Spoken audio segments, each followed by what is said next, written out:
Those who develop transgender desires, clinically known as gender dysphoria, often experience some of the same environmental factors mentioned in the previous video. However, not all transgender experiences are the same. Some people experience both gender dysphoria and same-sex attractions. Others experience gender dysphoria but remain attracted to the opposite sex. The former is more common with women, the latter more common among men. It helps to understand the three categories of transgender desires: traditional gender dysphoria, autogynephilia, and rapid onset gender dysphoria. Number 1, traditional gender dysphoria. Traditional gender dysphoria involves same-sex attractions in addition to gender dysphoria. The technical term would be homophilic gender dysphoria. Homo equaling same and philia being interpreted as love. Those with traditional homophilic gender dysphoria are attracted to the same sex, but don't necessarily consider themselves gay. They feel rather like a member of the opposite sex trapped in the wrong body, as was my experience. They are typically gender nonconforming, kids who don't fit in with gender stereotypes and identify more with the opposite sex than with their own. They may also experience other factors that contribute to the development of same-sex attractions, such as childhood sexual abuse or adverse family dynamics, that prevent them from bonding with their biological sex. Traditional gender dysphoria likely has roots in early childhood. Most children become aware of the differences between males and females around age 2. By age 3, they can identify themselves as a boy or a girl, known as gender identity. By age 5, they begin to develop a stable sense of their own gender identity, known as gender stability. By age 7, they understand that their gender identity cannot change, even if they wear clothes of the opposite sex, known as gender consistency. Statistically, 80 to 95% of children who experience childhood gender dysphoria eventually find resolve as they go through natural puberty, making it unwise to reinforce a child's false gender identity through social transition, identifying socially as the opposite sex, changing their name/pronouns, taking puberty blockers, which can lead to sterilization, or undergoing, quote, gender affirmation, end quote, surgery, removing the breasts or mutilating the genitalia. Some who experience traditional gender dysphoria recall feeling like the opposite sex as early as age 3, indicating a wound in the soul that occurred prior to establishing a stable sense of gender identity. Sometimes that wound comes from a parent who was hoping for a child of the opposite sex, and the child perceives that he or she was not wanted. In other cases, the child may be jealous of a sibling of the opposite sex, contributing to gender insecurity. Others may see their same-sex parent as weak and undesirable and determine that it's more desirable to be the opposite sex. As with same-sex attractions, there is no standard formula since each child responds differently to environmental influences. Usually a combination of factors is at play. Traditional homophilic gender dysphoria is essentially an intensified form of homosexuality that manifests not only in attractions to the same sex, but in a complete rejection of one's physical body, to the point of believing one is the opposite sex. Those with homophilic gender dysphoria tend to, quote-unquote, transition earlier in life, using hormones or surgery to appear like the opposite sex. Boys who want to transition often feel that they're better at being feminine than masculine. In that sense, transitioning becomes a subconscious remedy for a boy who feels like he's failing at manhood. Sometimes girls who have been sexually abused at an early age seek refuge in becoming a boy, i.e., someone who cannot be violated like they were. In that sense, transitioning becomes a subconscious place of protection from male violation. Number 2, Autogynephilia. Auto means self, gyne means female, and philia means love. This is referring to a man who becomes sexually aroused at the thought of himself as a woman. Years ago, we used the term transvestite, trans meaning across, vestite meaning clothing, or cross-dresser. In contrast to males with traditional homophilic gender dysphoria, who are typically effeminate and sexually attracted to males, autogynephilic men are typically masculine and sexually attracted to women. They often choose stereotypically masculine careers. Many of them marry and father children, but end up transitioning later in life, much to the surprise of others, as did Bruce Jenner. Autogynephilic men differ from drag queens, who are usually effeminate gay men dressing up as women to entertain others. The autogynephilic man remains attracted to women, yet in his private life he experiences a sexual high from dressing as a woman and thinking of himself as a female. Autogynephilia does not appear to have a counterpart in female sexuality. Most women who experience transgender desires also experience same-sex attractions, although there are rare exceptions. Researchers speculate as to why some men develop autogynephilia. One theory refers to erotic target location error, where the male finds himself attracted to the feminine within himself and feminine objects instead of being attracted to a female partner. Jerry Leach, a former autogynephilic man, describes his own journey of never being affirmed by his father and secretly dressing in women's clothing to quell his anxiety when his affirming mother became unavailable. His was a case of symbolic confusion, receiving comfort from articles of clothing that represented his absent mother, with whom he desperately longed to connect. Jerry notes that when an autogynephilic man first starts cross-dressing as an adult, he tends to choose outdated clothing, unaware that he gravitates towards styles his mother used to wear. Interestingly, Bruce Jenner's, quote, "Call Me Caitlyn," end quote, cover photo on Vogue magazines features him dressed in an outfit like Marilyn Monroe would wear. Marilyn was born in 1926, the same year as Bruce's mother.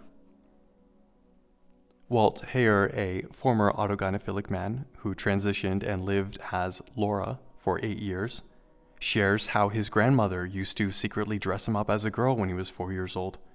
Walt recalls his grandmother's excitement at seeing him as a girl. He felt deeply loved and affirmed in the purple chiffon dress she made for him. After 2 years of cross-dressing in secret at his grandmother's house, Walt sneaked the dress home and hid it in his bottom drawer, hoping to put the dress on again in private to experience the same feelings of love and affirmation. When his parents discovered that his grandma was cross-dressing him, they forbade further visits with her. Later, Walt was sexually molested by his uncle and physically abused by his father, resulting in extreme gender confusion. In his book, Flight Toward Woman, Jerry Leach lists several factors that he found to be common to men who experience autogynephilia, including parents who wished for a female child. Jerry's mother expressed disappointment that he was not a girl who would one day take over her beauty shop. Walt's grandmother dressed him as a girl. Also, boys who longed to connect with their affirming mother or mother figure who suddenly becomes unavailable through separation, death, or circumstances beyond her control, such as returning to work or devoting attention to an ill sibling. The boy connects with feminine objects in the mother's absence, like Walt's obsession with the purple chiffon dress after forced separation from his grandmother. Sometimes boys find comfort in wearing their absent mother's intimate apparel because it's worn closest to her skin. Also, boys who experience rejection from male figures, making their mother's world seem more desirable. The rejection can be real, like Walt being sexually and physically abused, or perceived, the son who feels distant from a father who must work long hours to provide for the family, or the father appears to favor another sibling who is more like the father. and also parents who favor their daughter, provoking jealousy in their son. These can all be various causes. Though we see some factors more frequently than others, there is no set formula as to how gender dysphoria develops in children. As with same-sex attractions, it often results from a combination of factors, including a child's personality, temperament, physical traits, life experiences, fallen nature, and demonic influences that capitalize on vulnerabilities to distort a child's sexuality. And number 3, rapid onset gender dysphoria. In 2018, Lisa Littman published a study analyzing a phenomenon she calls rapid onset gender dysphoria, ROGD, which occurs predominantly among teenage girls who previously showed no signs of gender nonconformity. Littman's study suggests that ROGD may result from social contagion via social media, or teens in the same peer group coming out as transgender around the same time. In her book, Irreversible Damage: The Transgender Craze Seducing Our Daughters, journalist Abigail Schreier expounds on the phenomenon of ROGD, rapid onset gender dysphoria, noting the influence of social media platforms such as Tumblr, Instagram, Reddit, TikTok, and YouTube, which convince teen girls who don't feel like they fit in that they are, in fact, transgender. Just 10 years ago, gender dysphoria affected a tiny minority of the population, less than 0.01%, most of them boys. In the last decade, the demographics shifted, and now adolescent girls are in the majority, with the United Kingdom reporting a 4,000% increase in girls seeking to transition. What happened? The invention of the iPhone in 2007. Schreier notes that anorexia, self-harm, depression, suicide, and ROGD, rapid onset gender dysphoria, have all increased among teens over the past decade, corresponding to the time when teenagers became attached to their smartphones, succumbing to virtual reality rather than experiencing real relationships. Girls are especially vulnerable to the pitfalls of social media, a seemingly flawless world with perfect poses in the happiest moments of life. Many teens spend hours alone on social media, feeling like their selfie pictures will never measure up to the beauty of other girls, and they feel left out when they see their friends posting pictures together without them. It can appear that everyone's life is perfect except theirs. With the help of social media, teen girls in the throes of puberty who are feeling socially isolated and uncomfortable with their developing bodies may become convinced that their social awkwardness and body discomfort must mean that they were meant to be a boy. Further conflating the matter, society pressures girls to live up to the airbrushed supermodel image. Add to the mix exposure to violent pornography that makes sexual intercourse seem unsafe, and it's a recipe for disaster. Rapid onset gender dysphoria, or ROGD, is wholly different from the gender nonconforming girl who has felt like a boy trapped in a girl's body since age 3. It typically begins with girls embracing alternative sexual identities such as, quote, non-binary, end quote, identifying as neither male nor female, and progressing toward embracing a transgender persona.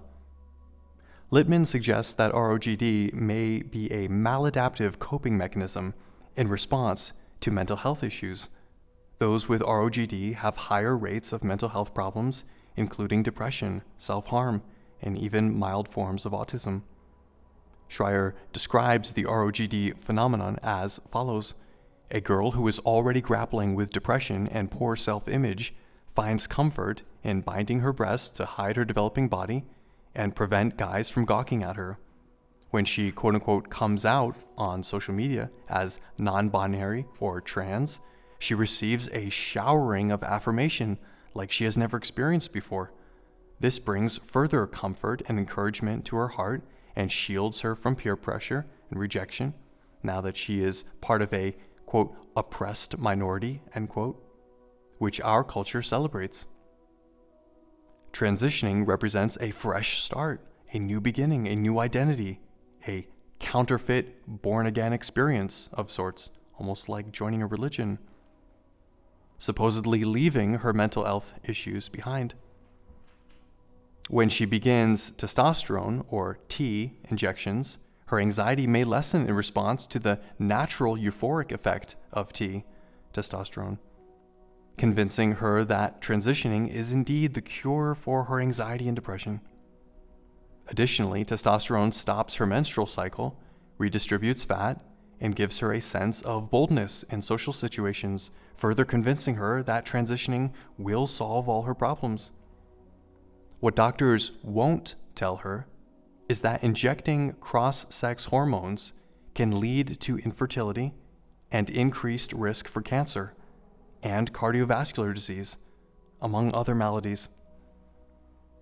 Sadly, if you search YouTube for detransitioners, you will find scores of young women living with the permanent effects of double mastectomies, sterilization, male-sounding voices, and 5 o'clock shadows.